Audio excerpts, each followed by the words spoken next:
மாண்புமிகு பேரவைத் தலைவர் அவர்களே, கேள்வி கேட்பவர் மனோஜ் பாண்டியன். கேட்கப்பட்ட கேள்விகள்: அம்மன் திருக்கோயில் ஒன்று குடமுழுக்கு நடத்தப்படுமா? முனீஸ்வரர் திருக்கோயில் ஒன்று குடமுழுக்கு நடத்தப்படுமா? அதேபோல் சுப்பிரமணிய திருக்கோயில் குடமுழுக்கு நடத்தப்படுமா? அம்மனுக்கு ஒன்று, ஈஸ்வரனுக்கு ஒன்று, அதேபோல் முருகனுக்கு ஒன்று. இந்த 3 கோயில் திருப்பணிகளும் மேற்கொள்ளப்படும். அதில் கேட்ட சுப்பிரமணிய சாமி திருக்கோயில் குடமுழுக்கு முடிவுற்றது. மற்ற 2 திருக்கோயிலுடைய பணிகள் விரைவாக எடுத்துக்கொள்ளப்பட்டு இந்த ஆண்டு இறுதிக்குள் குடமுழுக்கு நடத்தப்படும் என்பதை பேரவைத் தலைவர் வாயிலாக தெரிவித்துக் கொள்கிறேன். மாண்பு பேரவைத் தலைவர் அவர்களே, அவர் கேட்ட உச்சி மகாளியம்மன் கோயிலில் ஏற்கனவே மடப்பள்ளியும் அதேபோல் சிலைகள் பாதுகாப்பறையும் ஏற்கனவே கட்டி முடிக்கப்பட்டிருக்கின்றது. நீங்கள் கேட்ட அந்த திருமுனீஸ்வரர் கோயில் என்பது 1942ஆம் ஆண்டு குடமுழுக்கு நடத்தப்பட்டிருக்கின்றது. தற்போது அது வல்லுநர் குழு, தொழில்நுட்ப குழு அனுமதி பெற்று சுமார் 40 லட்சம் ரூபாய் செலவிலே திருப்பணிகள் மேற்கொள்ளப்பட இருக்கின்றது என்பதை தெரிவித்துக் கொள்வதோடு, நீங்கள் கேட்ட வெங்கடாஜலபதி திருக்கோயில் என்பது 1000 ஆண்டுகளுக்கு மேற்பட்ட திருக்கோயில். திருக்கோயிலுக்கு அரசு ஒதுக்குகின்ற 2023-24ஆம் ஆண்டுக்கான 8 கோடி ரூபாய் நிதியிலிருந்து சுமார் 4,27,00,000 ரூபாய் செலவில் 8 திருப்பணிகள் மேற்கொள்ள உத்தரவு பெறப்பட்டிருக்கின்றது.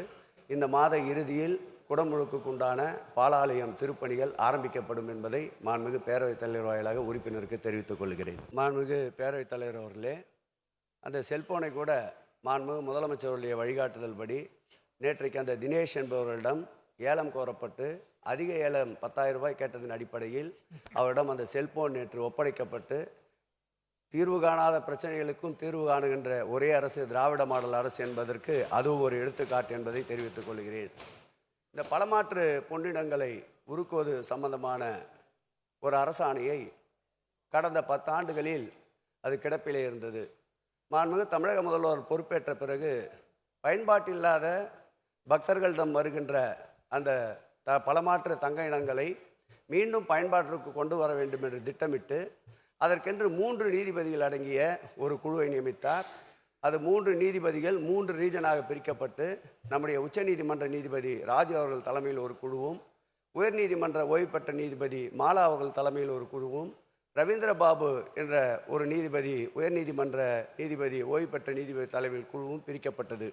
இந்த திட்டம் அறிவிக்கப்பட்டவுடன் நம்முடைய தோழர்கள், குறிப்பாக பாரதிய ஜனதா இயக்கத்தை சார்ந்த குற்றச்சாட்டாக அல்ல, அனைத்து திருக்கோயில் வாசல்களிலும் அம்மன் சிலையை அமைத்து அதில் பொருட்களை, நகைகளை பறிப்பது போன்ற கார்ட்டூன்களையும் வைத்தார்கள்.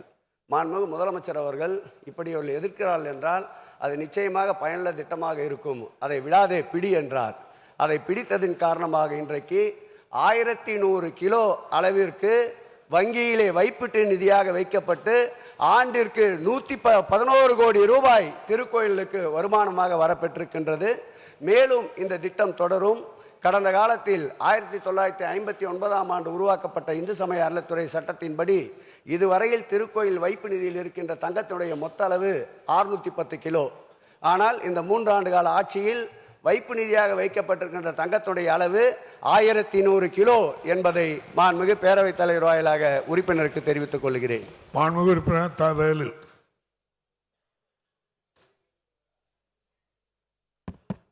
மாண்புமிகு பேரவைத் தலைவர் அவர்களே, மனித குலத்திற்கு கதைகளையும் இதிகாசங்களையும் சொல்லிக் கொடுத்து அதன் மூலம் வாழ்க்கை நெறிமுறைகளை உருவாக்கிய காலத்திற்கு முன்னே 2 வரிகளிலே மனித குலத்திற்கு வாழ்க்கை நெறிமுறைகளை சொல்லித்தந்த நம்முடைய ஐயன் திருவள்ளுவர் சிலையை கன்னியாகுமரியிலே முத்தமிழ் கலைஞர் அவர்கள் உருவாக்கி 25 ஆண்டுகள் ஆனதைத் தொடர்ந்து வெள்ளி விழாவாக மிக சிறப்பாக உலகமே வியக்கும் வகையிலே கொண்டாடி நம்முடைய இனத்திற்கும் மொழிக்கும் பெருமை சேர்த்த மாண்புமிகு முதலமைச்சர் அவர்களுக்கு நன்றியை நான் முதலிலே தெரிவித்து கொண்டு, என்னுடைய மயிலாப்பூர் தொகுதியிலே பிறந்ததாக கருதப்படும் ஐயன் திருவள்ளுவர் கோயிலின் திருப்பணியின் தற்போதைய நிலை குறித்து தங்கள் வாயிலாக அறிய விரும்புகிறேன். பேரவைத் தலைவர் அவர்களே, வான்புகழ் ஐயனுக்கு கன்னியாகுமரியிலே சிலை அமைத்தார் மறைந்தும் மறையாமல் வாழ்கின்ற முத்தமிழறிஞர் கலைஞர் அவர்கள். சென்னை மயிலாப்பூரிலே அமைந்திருக்கின்ற அந்த திருவள்ளுவர் திருக்கோயில் என்பது கலைஞர் அவர்களால் பாலாலயம் செய்யப்பட்டு குடமுழுக்கு நடத்தப்பட்ட திருக்கோயில் அது.